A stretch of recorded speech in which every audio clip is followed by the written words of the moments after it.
Welcome to the Pickleball 411. I'm Coach Fig. We're going to talk about the third part of the speed up series, which is disguise.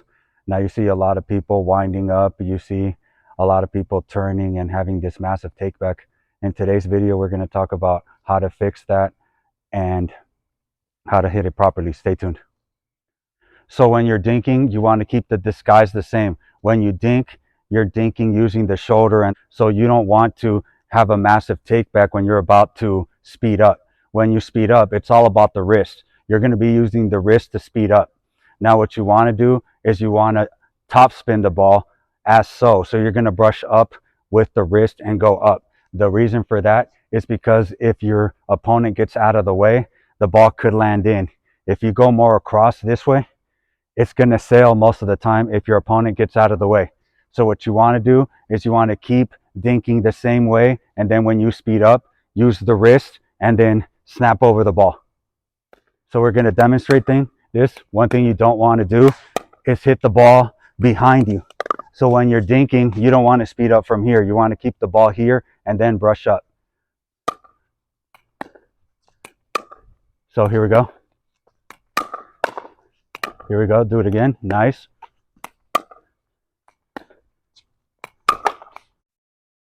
So as you just saw, the disguise was there. I did not turn my body. I kept dinking the same way. When I sped up the ball, I hit it from here and then just used my wrist. I never turned my body. I never cocked back as so. So that's what I did in order to keep the disguise. My opponent's going to hit it from the baseline and I'm going to take it out of the air. If you do decide to use top spin to return these third shot drops or drives, what you want to do is hit it out in front. In this first scenario, you do see that I make contact out in front and I brush up. In the second scenario, which is the drive, I hit the ball a little more out in front and then I snap over the ball, and that's the difference in the shot. So when you're returning a third shot drop, you're also going to use your shoulder to push up with the ball. So you don't want to swing across such as so, especially when the ball is dipping down. So you want to just push it up, guide it up. Now when you use the disguise, it's with the wrist. So at the very last minute, you're going to flick up and then brush the ball, and they'll get top and hit it deep. Okay, so the backhand is pretty much the same thing. You want to hold the paddle out in front, keep dinking the same way as you always would. As when you're about to speed up, you want to keep it here, and then at the last minute, brush up this way. And that's going to give you the disguise to surprise your opponent. So we're about to demonstrate that right now.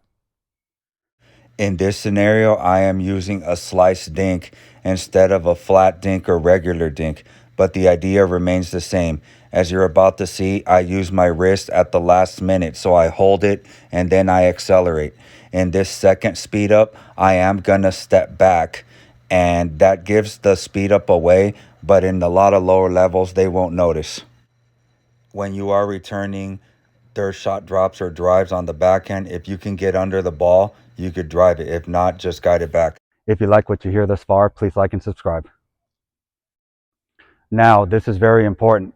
The grip I like to use is the continental grip. The reason for it is because it's square here, so you don't have to manipulate the wrist in order to make the paddle straight. If you have an Eastern, it's a little tilted down, so you have to manipulate the wrist to have it go straight. If you have a Western,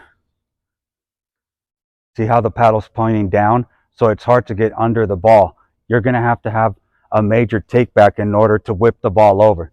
So the grip of choice in this point is a continental grip for disguise. So in conclusion, you learned how to hit a speed up properly.